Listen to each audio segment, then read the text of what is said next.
Hello friends, welcome. स्वागत है आप सभी का आपके यूट्यूब चैनल स्टडी ऑल में। आज हम आपके लेकर आए हैं ईवीएस एनसीईआरटी की क्लास 10।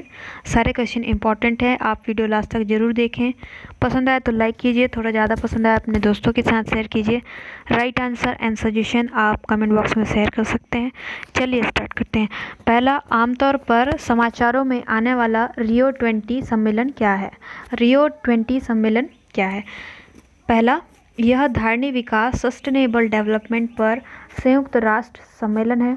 बी, यह विश्व व्यापार संगठन की मंत्रिवर्गीय मिनिस्ट्रियल बैठक है। सी, यह जलवायु परिवर्तन पर अंतर सरकारी पैनल का सम्मेलन है। Inter governmental panel on climate change का सम्मेलन है।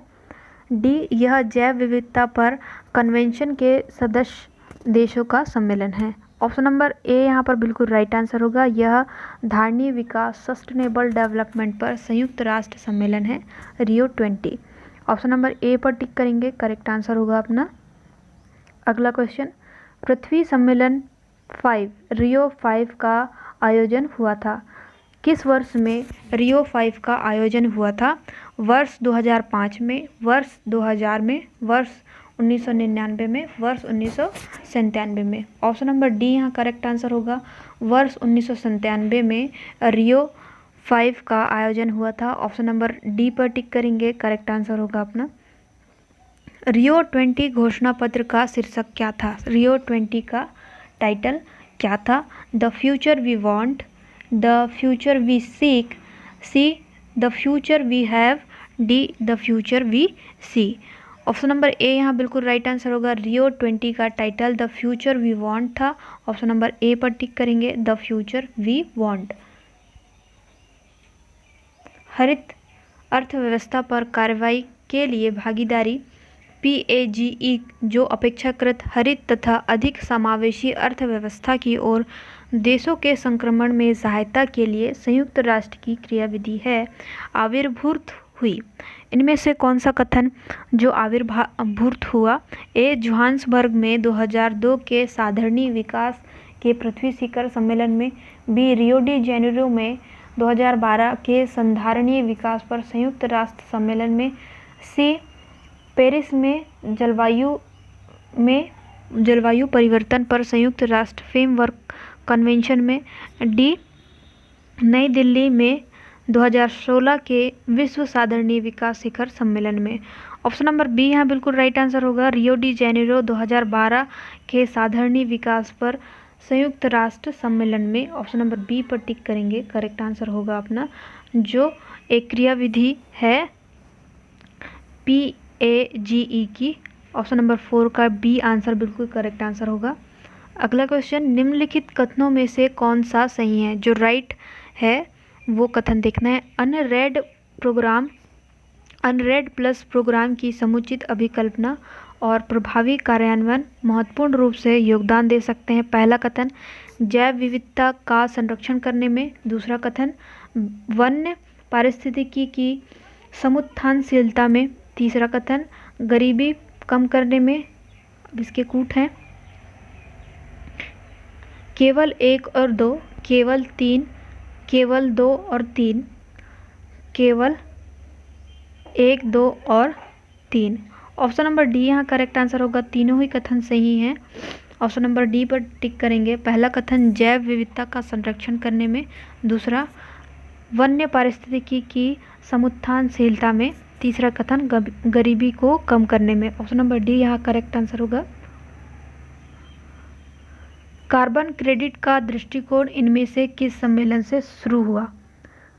कार्बन क्रेडिट का दृष्टिकोण क्योटो प्रोटोकॉल, अर्थ शिखर सम्मेलन, मॉन्ट्रियल प्रोटोकॉल और G8 शिखर सम्मेलन। ऑप्शन नंबर ए यहाँ करेक्ट आंसर होगा। कार्बन क्रेडिट का दृष्टिकोण क्योटो प्रोटोकॉल सम्मेलन से शुरू हुआ। ऑप्शन नंबर ए पर टिक करेंगे, करेक्ट आंसर होगा। ए है क्योटो प्रोटोकॉल। हरित जलवायु निधि ग्रीन क्लाइमेट फंड के विषय में निम्नलिखित में से कौन सा या कौन से कथन सही है? यह विकासशील देशों को जलवायु परिवर्तन का सामना करने हेतु अनुकूल और न्यूनीकरण पद्धतियों में सहायता देने के आशय से बनी है। दूसरा कथन है इसे यूईसीडी एशिया विकास बैंक और विश्व बैंक के तत्वाधान में स्थापित किया गया है। कूट केवल पहला, केवल दूसरा, सी 1 और 2 दोनों, डी 1 ना तो 1 और ना ही 2। ऑप्शन नंबर ए यहाँ बिल्कुल राइट आंसर होगा। पहला कथन हरित जलवायु निधि के विषय में सही है। यह विकासशील देशों को जलवायु परिवर्तन का सामना करने हेतु अनुकूल और न्यूनीकरण पद्धतियों में सहायता देने के आशय से बनी है। पहला कथन यहाँ पर राइट है। ऑप्शन नंबर ए यहाँ पर बिल्कुल करेक्ट आंसर है। ए पर टिक करेंगे, करेक्ट आंसर होगा अपना। निम्नलिखित में से कौन सा या कौन से भारत सरकार के हरित भारत मिशन के उद्देश्य को सर्वोत्तम रूप से वर्णित करता है या वर्णित करते हैं? इनमें से कौन सा कथन भारत सरकार के मिशन को उद्देशित करता है? पहला, पर्यावरणीय लाभों एवं लागतों को केंद्र एवं राज्य के बजट में सम्मिलित करते हुए हरित लेखाकरण को अमल में लाना। दूसरा, कृषि उत्पाद के संवर्धन हेतु द्वितीय हरित क्रांति आरंभ करना, जिससे भविष्य में सभी के लिए खाद्य सुरक्षा सुनिश्चित हो। तीसरा, वन आच्छादन की पुनर्प्राप्ति और संवर्धन करना तथा अनुकूलन एवं न्यूनीकरण के संयुक्त उपायों से जलवायु परिवर्तन का प्रत्युत्तर देना। इनमें से कूट देखकर सही उत्तर को चुनना है। तीनों कथनों को देखकर केवल पहला, केवल 2 और 3, सी केवल 3, डी केवल 1, 2 और 3। ऑप्शन नंबर सी यहाँ बिल्कुल करेक्ट आंसर होगा, केवल 3। तीसरा कथन है वन आच्छादन की पुनर्प्राप्ति और संवर्धन करना तथा अनुकूलन एवं न्यूनीकरण के संयुक्त उपायों से जलवायु परिवर्तन का प्रत्युत्तर देना। तीसरा कथन यहाँ बिल्कुल राइट आंसर होगा। तीसरा कथन पे टिक करेंगे, करेक्ट आंसर होगा अपना। एक बार क्वेश्चन फिर से देख लेते हैं। कौन सा भारत सरकार के हरित भारत मिशन के उद्देश्य को सर्वोत्तम रूप से वर्णित करता है? इसका आंसर राइट है, केवल 3। तीसरा कथन यहाँ पर बिल्कुल राइट है। अगला क्वेश्चन, निम्नलिखित कथनों पर विचार कीजिए। पहला, क्योटो प्रोटोकॉल सन 2005 से प्रभावी हुआ। दूसरा, क्योटो प्रोटोकॉल मुख्य रूप से ग्रीन हाउस गैसों के निकास को कम करने से संबंधित है। तीसरा, मीथेन की तुलना में carbon dioxide green house gas के रूप में 5 गुना अधिक प्रभावी है। 5 गुना। इसके कथन देखते हैं, कौन सा कथन यहाँ पर सत्य है? केवल 1 और 2, केवल 1 और 3, केवल 1, केवल 2। ऑप्शन नंबर ए यहाँ बिल्कुल राइट आंसर होगा, जिसका है केवल 1 और 2 कथन सही है। पहला कथन, क्योटो प्रोटोकॉल सन 2005 से प्रभावी हुआ। दूसरा, क्योटो प्रोटोकॉल मुख्य रूप से ग्रीन हाउस गैसों के निकास को कम करने से संबंधित है। दोनों ही कथन यहाँ पर सही है। ऑप्शन नंबर पहला यहाँ पर राइट आंसर है। ऑप्शन नंबर पहले पे आप टिक करेंगे, बिल्कुल राइट आंसर होगा अपना। अगला क्वेश्चन, निम्नलिखित कथनों में से कौन CDM के लिए सत्य नहीं है? यह हरित गृह गैस के उत्सर्जन को नियंत्रित करता है। बी, यह वैश्विक तापन को कम करता है। सी, क्योटो प्रोटोकॉल ने इसके सतत विकास के आकलन के लिए सुझाव दिया है। डी, यह विकसित देशों में विकासशील देशों की परियोजनाओं में पूंजी लगाने का निषेध करता है। ऑप्शन नंबर डी यहाँ बिल्कुल राइट आंसर है। यह विकसित देशों को विकासशील देशों की परियोजनाओं में पूंजी लगाने का निषेध करता है। ऑप्शन नंबर डी पर टिक करेंगे, राइट आंसर होगा, जो CDM के लिए सत्य है। विकासशील देशों की परियोजनाओं में पूंजी लगाने का निषेध करता है। Option number D is right answer. Carbon credit के संबंध में निम्नलिखित में से कौन सा कथन सत्य नहीं है? जो यहाँ पर राइट नहीं है वो कथन देखना है। यहाँ पर यह कार्बन क्रेडिट क्योटो प्रोटोकॉल के संयोजन में संपुष्टि की गई थी। बी, कार्बन क्रेडिट उन देशों को प्रदान किया जाता है जो ग्रीन हाउस गैसों का उत्सर्जन घटाकर उसे उत्सर्जन अभ्यंश के नीचे ला चुके होते हैं। सी, कार्बन क्रेडिट का लक्ष्य कार्बन डाइऑक्साइड उत्सर्जन में ही हो रही वृद्धि पर अंकुश लगाना है। डी, कार्बन क्रेडिट का क्रय विक्रय संयुक्त राष्ट्र पर्यावरण कार्यक्रम के द्वारा समय समय पर नियत मूल्यों के आधार पर किया जाता है। ऑप्शन नंबर डी यहाँ बिल्कुल राइट आंसर होगा। कार्बन क्रेडिट का क्रय विक्रय संयुक्त राष्ट्र पर्यावरण कार्यक्रम के द्वारा समय समय पर नियत मूल्यों के आधार पर किया जाता है। अगला क्वेश्चन, निम्नलिखित में से कौन सा कथन हरित जलवायु कोष के लिए सही नहीं है? मतलब जो गलत कथन है वो देखना है। इसकी स्थापना डरबन में आयोजित जलवायु परिवर्तन सभा में हुई थी। यह विकासशील देशों में कार्यक्रमों तथा नीतियों का समर्थन करेगा। तीसरा, यह विकसित देश इसके लिए कोष प्रदान करेंगे।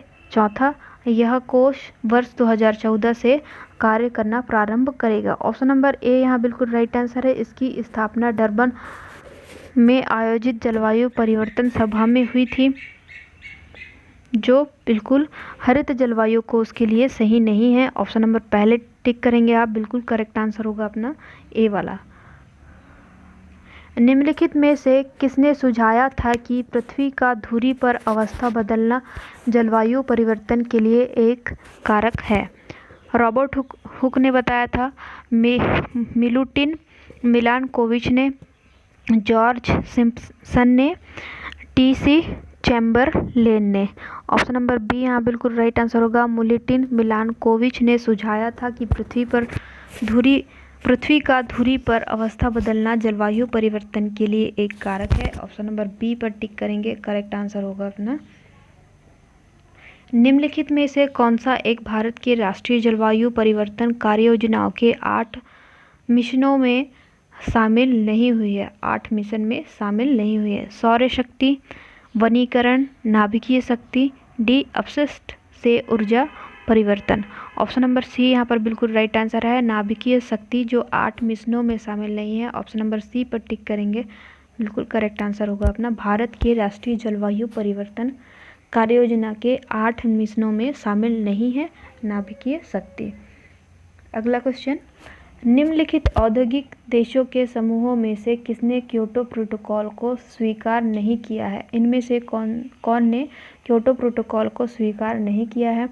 भारत तथा चीन ने, बी, संयुक्त राज्य अमेरिका तथा ऑस्ट्रेलिया, सी, फ्रांस तथा चीन, डी, यूनाइटेड किंगडम तथा फ्रांस। ऑप्शन नंबर बी यहाँ बिल्कुल राइट आंसर है। जिन्होंने क्योटो प्रोटोकॉल को स्वीकार नहीं किया है, संयुक्त राज्य अमेरिका तथा ऑस्ट्रेलिया ने क्योटो प्रोटोकॉल को एक्सेप्ट नहीं किया है। ऑप्शन नंबर बी पर टिक करेंगे, करेक्ट आंसर होगा अपना।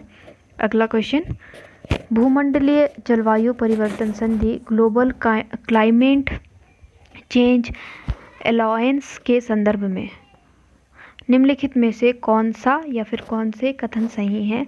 यह यूरोपीय संघ की पहल है। दूसरा कथन, यह लक्ष्याधीन विकासशील देशों को उन विकास नीतियों और बजटों के जलवायु परिवर्तन के एकीकरण हेतु तकनीकी एवं वित्तीय सहायता प्रदान करता है। तीसरा, इसका समन्वय विश्व संसाधन हेतु विश्व व्यापार परिषद द्वारा किया जाता है।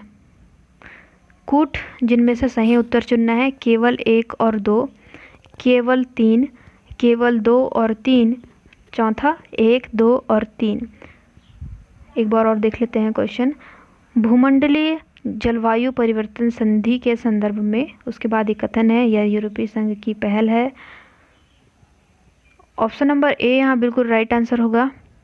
केवल 1 और 2 पहला कथन है, यह यूरोपीय संघ की पहल है। दूसरा कथन है, यह लक्ष्याधीन विकासशील देशों को उनकी विकास नीतियों और बजटों में जलवायु परिवर्तन के एकीकरण हेतु तकनीकी एवं वित्तीय सहायता प्रदान करता है। ये दोनों कथन सही हैं। ऑप्शन नंबर ए पर टिक करेंगे, बिल्कुल करेक्ट आंसर होगा अपना। अगला क्वेश्चन, वायुमंडल में उपस्थित ओजोन द्वारा निम्नलिखित विकिरण का अवशोषण किया जाता है? अवरक्त का अवशोषण, दृश्य, पराबैंगनी, सूक्ष्म तरंगे। ऑप्शन नंबर सी यहाँ बिल्कुल राइट आंसर होगा। वायुमंडल में उपस्थित ओजोन द्वारा पराबैंगनी विकिरण का अवशोषण किया जाता है। ऑप्शन नंबर सी यहाँ पर बिल्कुल राइट आंसर होगा। ओजोन परत अवस्थित है, इनमें से किस मंडल में ओजोन परत होती है? क्षोभ मंडल में, समताप मंडल में, मध्य मंडल में, आयन मंडल में। ऑप्शन नंबर बी यहाँ बिल्कुल राइट आंसर होगा। समताप मंडल में ओजोन परत होती है। ऑप्शन नंबर बी पर टिक करेंगे, करेक्ट आंसर होगा अपना। ओजोन परत पृथ्वी से लगभग ऊंचाई पर है। ओजोन परत पृथ्वी से लगभग कितनी ऊंचाई पर है? पहला 50 किलोमीटर, दूसरा 300 किलोमीटर, चौथा 2000 किलोमीटर, तीसरा 2000 किलोमीटर, चौथा 20 किलोमीटर। ऑप्शन नंबर डी यहाँ बिल्कुल राइट आंसर होगा। 20 किलोमीटर पर लगभग पृथ्वी से 20 किलोमीटर ऊंचाई पर ओजोन परत स्थित है। ऑप्शन नंबर डी यहाँ बिल्कुल राइट आंसर होगा।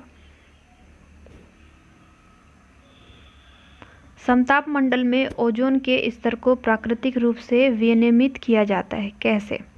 नाइट्रस ऑक्साइड द्वारा, नाइट्रोजन डाइऑक्साइड द्वारा, CFC द्वारा, जलवाष्प द्वारा। Option number B correct answer है। नाइट्रोजन डाइऑक्साइड द्वारा समताप मंडल में ओजोन के स्तर को प्राकृतिक रूप से विनियमित किया जाता है, नाइट्रोजन डाइऑक्साइड द्वारा। ऑप्शन नंबर बी पर टिक करेंगे, करेक्ट आंसर होगा अपना। अगला क्वेश्चन, निम्नलिखित में से कौन सा एक ओजोन परत की क्षीणता के लिए उत्तरदायी नहीं है? जो उत्तरदायी नहीं है, ए प्रशीतकों में प्रयुक्त होने वाले CFC12, बी विलायक के रूप में प्रयुक्त मेथिल क्लोरोफॉर्म, सी अग्निशामक में प्रयुक्त halon 1211, D nitrous oxide. Option number B यहाँ बिल्कुल राइट आंसर है। जो उत्तरदायी नहीं है, विलायक के रूप में प्रयुक्त methyl chloroform. Option number B पर टिक करेंगे, करेक्ट आंसर होगा अपना। ओजोन छिद्र का निर्माण सर्वाधिक हुआ है। कैसे हुआ है? भारत के ऊपर हुआ है, अफ्रीका के ऊपर हुआ है, अंटार्कटिका के ऊपर हुआ है, या फिर यूरोप के ऊपर। ऑप्शन नंबर सी अंटार्कटिका के ऊपर ओजोन छिद्र का निर्माण सर्वाधिक हुआ है। ऑप्शन नंबर सी पर टिक करेंगे, इंपॉर्टेंट क्वेश्चन है। अंटार्कटिका क्षेत्र में ओजोन छिद्र का बनना चिंता का विषय है। इस छिद्र के बनने का संभावित कारण क्या है? कारण देखते हैं। विशिष्ट क्षोभमंडलीय विक्षोभ की उपस्थिति तथा क्लोरोफ्लोरोकार्बन का अंतर्वाह। दूसरा, विशिष्ट ध्रुवीय वृत्ताग्र तथा समताप मंडलीय बादलों की उपस्थिति तथा क्लोरोफ्लोरोकार्बन का अंतर्वाह। तीसरा, ध्रुवीय वृत्ताग्र तथा समताप मंडलीय बादलों की अनुपस्थिति तथा मीथेन और क्लोरोफ्लोरोकार्बन का अंतर्वाह। चौथा, वैश्विक तापन में ध्रुवीय प्रदेश में हुई तापन वृद्धि। ऑप्शन नंबर बी यहाँ बिल्कुल राइट आंसर है, जिसका कारण ओजोन छिद्र का बनना चिंता का विषय है। विशिष्ट ध्रुवीय वृत्ताग्र तथा समताप मंडलीय बादलों की उपस्थिति तथा क्लोरोफ्लोरोकार्बनों का अंतर्वाह। ऑप्शन नंबर बी पर टिक करेंगे, करेक्ट आंसर होगा अपना। नेक्स्ट क्वेश्चन, फ्रिज एवं AC में कौन सी गैस भरी जाती है? Very general question. अमोनिया, मेफ्रॉन, methane, acetylene. Option number B यहाँ बिल्कुल राइट आंसर है। मेफ्रॉन गैस भरी जाती है, आप याद रख सकते हैं। फ्रिज में और AC में मेफ्रॉन गैस भरी जाती है। ऑप्शन नंबर बी यहाँ करेक्ट आंसर है। नेक्स्ट, निम्न में से किसने तिब्बत पठार के ऊपर वर्ष 2005 में ओजोन आभा मंडल, ओजोन हैलो का पता लगाया? इनमें से किन्होंने तिब्बत पठार के ऊपर 2005 में ओजोन हैलो का पता लगाया? पहला, M मोलिना, दूसरा जोसेफ फरमन, तीसरा GW केंटमूर, चौथा Marks Rack. Option number C correct answer है। GW केंटमूर ने, जिन्होंने ये पता लगाया वर्ष 2005 में ओजोन हैलो का पता लगाया, GW केंटमूर ने। Option number C correct answer है। मॉन्ट्रियल प्रोटोकॉल निम्न में से किसके रक्षण से संबंधित है? मॉन्ट्रियल प्रोटोकॉल किसकी सिक्योरिटी से संबंधित है? हरित गृह गैसों, बी अम्लीय वर्षा, सी ओजोन परत, डी संकटग्रस्त प्रजाति। ऑप्शन नंबर सी यहाँ बिल्कुल राइट आंसर है। मॉन्ट्रियल प्रोटोकॉल ओजोन परत संरक्षण से संबंधित है। ऑप्शन नंबर सी पर टिक करेंगे, करेक्ट आंसर होगा अपना। ओजोन परत से संबंधित है। अंतर्राष्ट्रीय ओजोन दिवस मनाया जाता है। अंतर्राष्ट्रीय ओजोन दिवस कब मनाया जाता है, किस डेट में मनाया जाता है? 16 सितंबर को, 7 दिसंबर को, 30 मार्च को, 22 अप्रैल को। ऑप्शन नंबर ए यहाँ बिल्कुल राइट आंसर है। ओजोन दिवस 16 सितंबर को मनाया जाता है। ऑप्शन नंबर ए पर टिक करेंगे, बिल्कुल करेक्ट आंसर होगा अपना, ये याद रखिएगा आप लोग। निम्न में से कौन सा एक ओजोन का अवक्षय करने वाले पदार्थों के प्रयोग पर नियंत्रण करने और उन्हें चरणबद्ध रूप से बाहर करने मतलब फेजिंग आउट के मुद्दे से संबंधित है? ओजोन का अवक्षय करने वाले पदार्थ के प्रयोग में नियंत्रण मतलब उनके पदार्थों में कंट्रोल करने और उन्हें कैसे स्टेप बाय स्टेप बाहर किया जाए, फेजिंग आउट किया जाए, उस मुद्दे से संबंधित है। पहला ब्रेटन वुड्स सम्मेलन, दूसरा मॉन्ट्रियल प्रोटोकॉल, तीसरा क्योटो प्रोटोकॉल और चौथा है Nagoya protocol. Option number B यहाँ बिल्कुल राइट आंसर है। मॉन्ट्रियल प्रोटोकॉल जो है ओजोन का अवक्षय कम करने वाला पदार्थों के प्रयोग पर नियंत्रण करना, जो ओजोन अवक्षय को रोकने वाले पदार्थ हैं उनको कंट्रोल करना और स्टेप बाय स्टेप उन्हें फेजिंग आउट कैसे करना है उससे संबंधित है। Montreal protocol option number B यहाँ पर बिल्कुल करेक्ट आंसर है। अगला क्वेश्चन देखते हैं। कथन ए ओजोन जैविक जीवन के लिए अति आवश्यक है और उसका कारण है आर। रीजन ओजोन परत पृथ्वी को उच्च ऊर्जा विकिरण से संरक्षित करती है। ऑप्शन देखते हैं। ए एवं आर दोनों सही हैं तथा RGIA की सही व्याख्या है।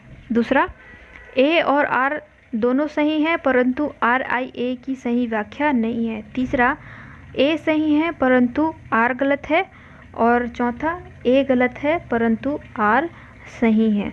ऑप्शन नंबर ए यहाँ बिल्कुल राइट आंसर है। ए एवं आर दोनों सही हैं तथा RGI की व्याख्या करते हैं। ऑप्शन नंबर ए पर टिक करेंगे, बिल्कुल करेक्ट आंसर होगा। ए कथन है ओजोन जैविक जीवन के लिए अति आवश्यक है और उसका कारण है ओजोन परत पृथ्वी को उच्च ऊर्जा विकिरणी से संरक्षित करती है, मतलब ए यहाँ पर राइट आंसर है। अगला क्वेश्चन, ओजोन परत की मोटाई मापी जाती है, इनमें से किस यूनिट के द्वारा ओजोन परत की मोटाई को मापा जाता है? डॉप्सन यूनिट में, डेसिबल यूनिट में, पास्कल यूनिट में, पार्सेक यूनिट में। ऑप्शन नंबर ए यहाँ बिल्कुल राइट आंसर है। डॉप्सन यूनिट में ओजोन परत की मोटाई को मापा जाता है। ऑप्शन नंबर ए पर टिक करेंगे, राइट आंसर होगा अपना डॉप्सन यूनिट में। आई होप ये वीडियो आपके लिए हेल्पफुल रहा होगा। पसंद आया तो लाइक कीजिए, थोड़ा ज़्यादा पसंद आया अपने दोस्तों के साथ शेयर कीजिए। राइट आंसर एंड सजेशन आप और क्वेश्चन भी आप कमेंट बॉक्स में लिख सकते हैं। Thank you so much for watching. Bye bye.